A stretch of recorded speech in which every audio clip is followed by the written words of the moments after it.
이, 이 도리스 레싱을 비롯하여 뜻을 잃은 사람들은 어떤 공통점이 있을까요?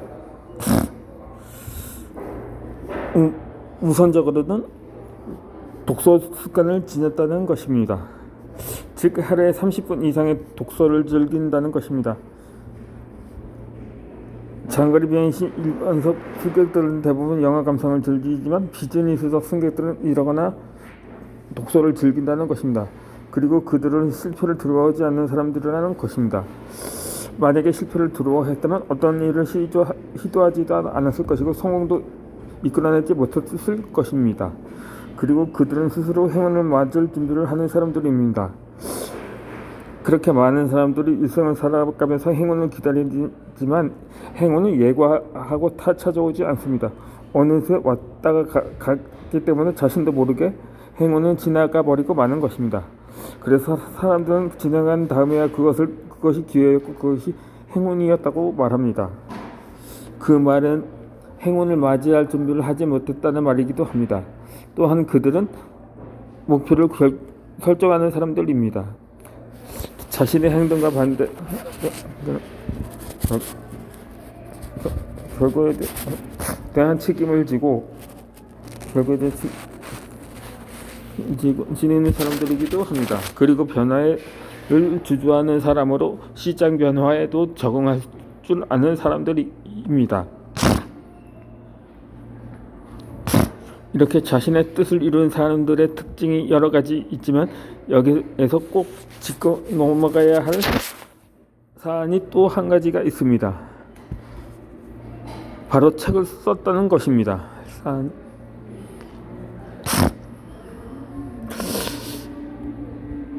아마도 이름만 거론해도 누구나 기억해야 되는 성공자들이 많이 있습니다. 그들은 2시간 강연에 200만 원에서 1000만 원의 강연료를 받는다고 합니다. 그러면 이 사람들이 왜 이렇게까지 비싼 강연료를 받고 있을까요? 그것은 바로 책을 썼기 때문입니다. 한의로 광고 천재라고 불리는 이재석이 광고 천재 이재석이라는 책을 출간한 후에 그의 성공담이 전해지면서 그의 몸값도 덩달아 치솟았다고 합니다.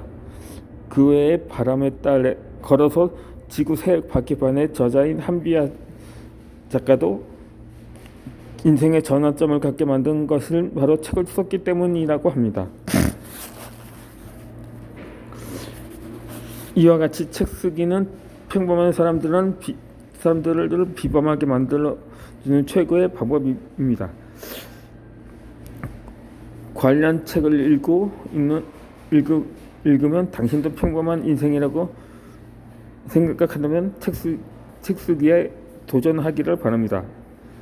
책 쓰기는 누구나 할 수 있는 것임을 기억하고 책을 써서 자신의 뜻을 이루기를 바랍니다.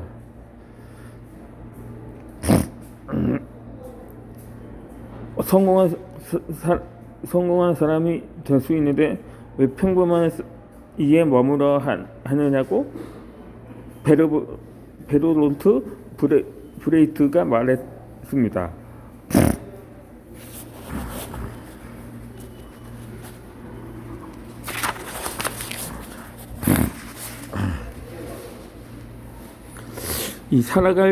살아온 기적이 살아갈 기적을 만들어냅니다. 이 푸시키는 삶이 그대를 속일지라도 슬퍼하거나 노하지 말라. 슬픈 날에 참고 견디라. 즐거운 날은 오야 말리니 다음은 미래를 바라느니 현재는 한없이 우울한 것 모든 건 하염없이 사라지거나 버리고 그리움이 된다고 했습니다. 한 번은 중학교 동창 중에 한 명이 야외에 걸려있는 현수막 사진을 찍어서 카톡방에 올렸습니다. 현수막 문구는 이러했습니다. 넌 오늘도 나를 설레게 한다. 저는 이 문구를 읽고 답변으로 이렇게 썼습니다. 난 오늘이 나를 설레게 한다고 말입니다.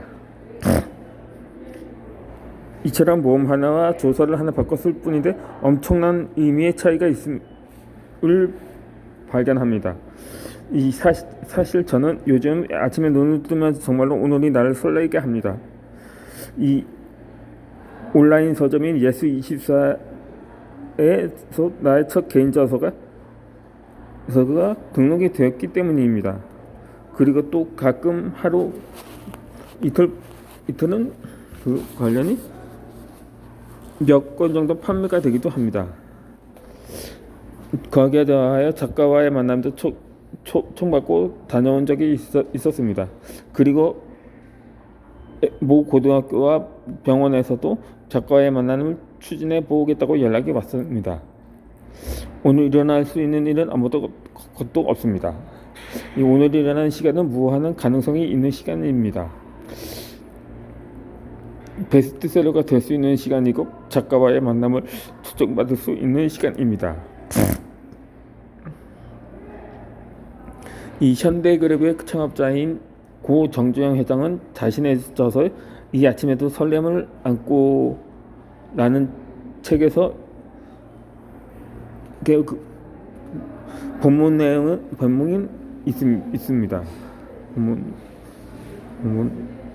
나는 젊었을 적부터 새벽에 일찍 일어났습니다. 왜 일찍 일어났느냐 하면 그날 할 일이 즐거워서 기대와 흥분으로 마음이 설레기 때문입니다. 아침에 일어날 때 기분은 소학교 때 소풍 가는 날 아침 가슴이 설레는 것과 똑같습니다. 또 밤에는 항상 숙명을 준비하고 잠자리에 듭니다. 날이 밝으면 일을 즐겁고 힘차게 치워야겠다고 생각하는 것입니다. 내가 이렇게 행복감을 느끼면서 살 수 있는 것은 이 세상을 아름답고 밝게 희망차게 긍정적으로 보기 때문에 가능한 것입니다. 아침에 눈을 떴을 때와 기대와 흥분으로 마음이 설레는 그 기분을 나도 알고 있습니다. 그리고 이 세상을 희망차게 긍정적으로 보기 때문에 가능한 것이라는 것은 나도 압니다. 그런데 어떤 사람들은 안타깝게도 이렇게 말하곤 합니다.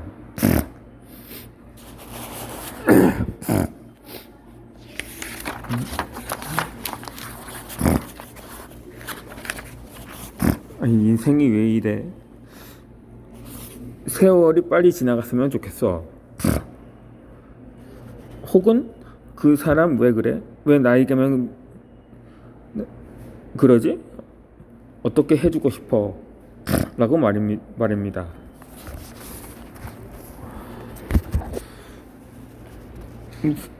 이는 즉 말하지 못할 사정이 있겠지만 참으로 안타깝다고 생각이 됩니다.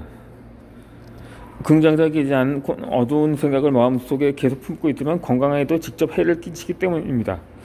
텍사스 대학교 심리학과장 페넌 베이커의 교수는 마음속으로 품은 어두운 생각이 건강에 얼마나 해를 끼치는지 회사원 200명을 생각으로 조사해 보았습니다. 그런데 그 결과는 놀랄만 합니다. 그의 저서인 열어놓음에서 잘 설명해주고 있습니다. 200명 가운데 가장 심각한 건강 문제를 가진 65명은 어린 시절에 적어도 한 가지 정도 깊은 상처가 있었고 그 상처를 놓아주지 않은 것으로 나타났다. 이들은 암을 포함하여 고혈압, 위궤양, 독감, 두통, 중이염 등 거의 모든 크고 작은 질병들을 가진 것으로 진단되었다. 신기하게도 상처의 내용은 상관없었다. 상처를 남에게 털어놓지 않았다는 점이 유일한 원인이었다고 기록되어 있었습니다.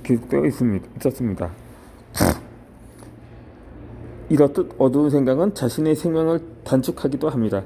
그뿐만 아니라 주변 사람들을 힘들게 합니다. 어두운 생각을 하는 사람의 마음속을 들여다보면 대부분 분노가 가득 차 있습니다. 분노는 마음속에서 가만히 있지 못하고 독이 되어 어떤 모양으로 나타납니다. 말로 말로 나타나기도 하고 행동으로 나타나기도 합니다. 말이든 행동이든 분노는 뾰족하게 쏘는 곳이 되어서 남의 가슴에 깊은 상처를 입힙니다. 결국 주변 사람들은 어두운 생각을 품고 있는 사람과는 자연스럽게 거리를 두게 됩니다. 그런 사람으로부터 피하고 싶은 것이 인지상정이기 때문이죠. 그리고 어두운 생각을 품고 있는 사람에게든 마음속에 분노가 가득한 사람에게든 책 쓰기는 마음속에 상처를 치유하는 놀라운 효과가 있습니다. 책을 쓰면서 자신의 인생을 변화시키기 때문입니다. 노트북 앞에서 글을 쓰다 보면 인생의 시야를 낮출 수 있기 때문입니다. 그러면 신압으로 마음속 상처가 하나씩 사라지게 됩니다. 알베르트 아인슈타인은 삶을 사는 데는 단 두 가지 방법이 있습니다.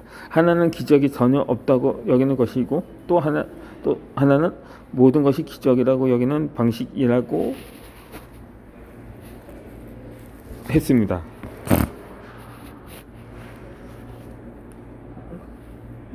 저 역시 모든 것이 기적이라고 여기는 사람입니다. 기적이 있다고 여기면서 살아가는 하루하루가 기적의 셈입니다. 아침에 눈을 뜨는 것도 기적이고 팔을 위로 할 수 있는 것도 기적입니다. 걸어 다니는 것도 마찬가지고 자동차를 타고 다닐 수 있다는 것도 기적입니다.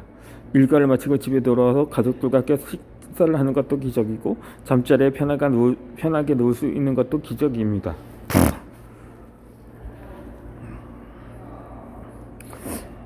인생을 기적으로 만드는 구체적인 방법이 있는데 그것이 바로 책 쓰기입니다. 책을 써보니 책을 읽게 되고 책을 읽으니 계속 쓰게 되었습니다. 책을 읽고 써보니까 일상하는 것 그 자체가 기적이라는 것을 알게 되었습니다.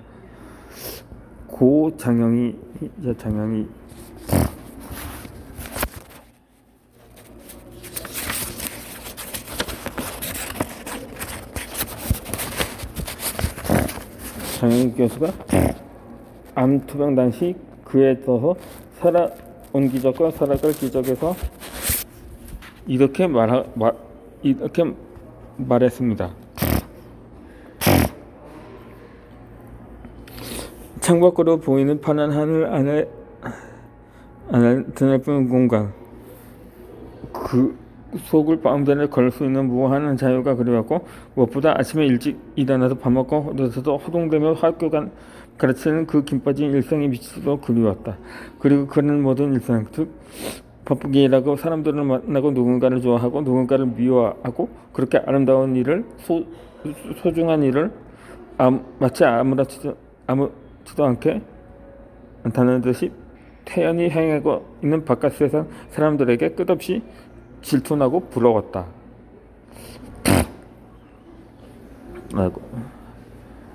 그리고 건강이 회복된 후에는 이렇게 말했습니다. 난 다시 태어났다. 나의 본래 자리로 돌아왔다. 다시 강단으로 돌아가고 아침에 자꾸 감기는 눈을 반쯤 뜬 채 화장실에 갔다가 밥을 먹고 늦어서 허겁지겁 학교에 가는 내 편안한 일상으로 돌아왔고 이젠 목소리 보이게 입을 벌리고 보쌈을 먹고 상수천쌈을 먹고 갈비찜도 먹는다. 이렇게 일상으로 돌아오는 것이 기적인 것입니다. 이 책을 읽고 있는 당신도 지금 기적을 경험하고 있습니다. 김종삼 시인도 어부라는 시에서 이렇게 표현을 했습니다. 바닷가에 메어둔 작은 고깃배 날마다 출렁인다. 풍랑에 뒤집힐 때도 있다. 화사한 날을 기다리고 있다를 끝으로 이어지는 영상을 이어가도록 하겠습니다.